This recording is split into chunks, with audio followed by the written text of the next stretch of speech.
Assalamu alaikum, I'm Aisha and you're watching Samaa News. Here are today's headlines.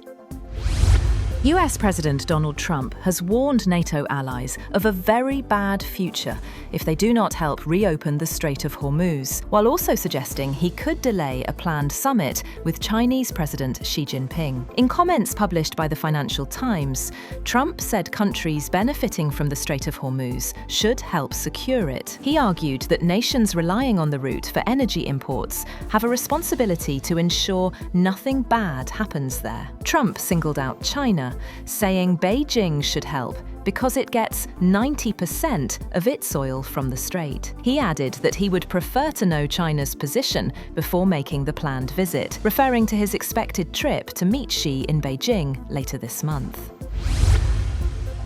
US President Donald Trump calls on multiple countries, including China, France, Japan, South Korea, and the UK, to send naval forces to help secure the Strait of Hormuz, a key global energy route disrupted by the ongoing conflict with Iran.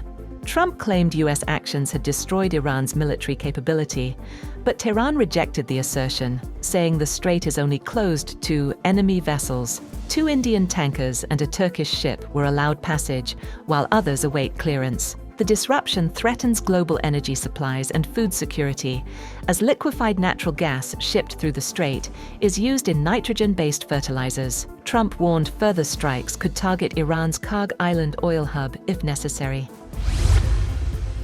Britain has refused to send warships to help reopen the Strait of Hormuz, despite US President Donald Trump pressing allies to join a coalition to secure the waterway. British Prime Minister Keir Starmer is refusing to commit British warships to a mission in the Strait of Hormuz, even after Trump called for reinforcements to prevent a worsening global economic crisis. Britain is far from alone. France, Germany, and South Korea have all signalled reluctance to answer Trump's call, while Japan and Australia have also said they have no current plans to send naval ships to the strait.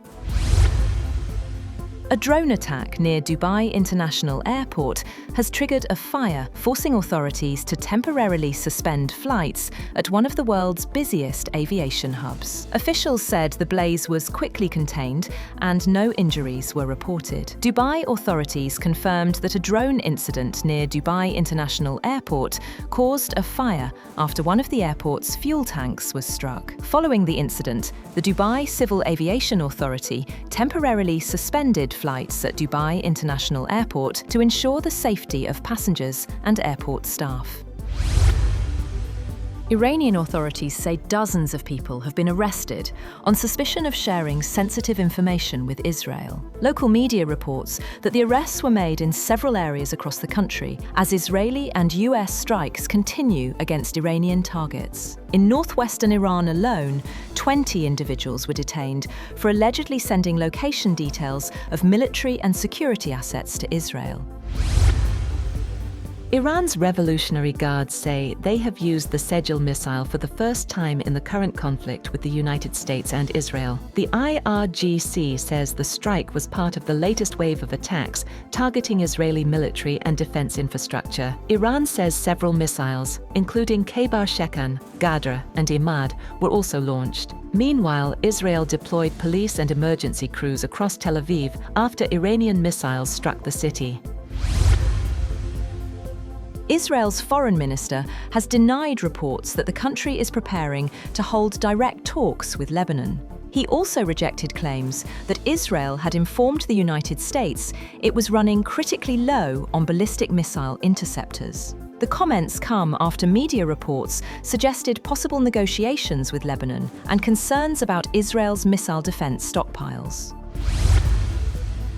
Meanwhile, Iran's ambassador to Saudi Arabia has said that his country's relations with Gulf Arab states will need a serious review after the US and Israeli war on Iran. Ambassador Alireza Enayati said the region should reduce reliance on outside powers and strengthen cooperation among neighboring countries. Gulf states have faced thousands of missile and drone attacks since the conflict began late last month. Enayati denied Iran was responsible for strikes on Saudi oil infrastructure, saying Tehran is targeting only US and Israeli interests.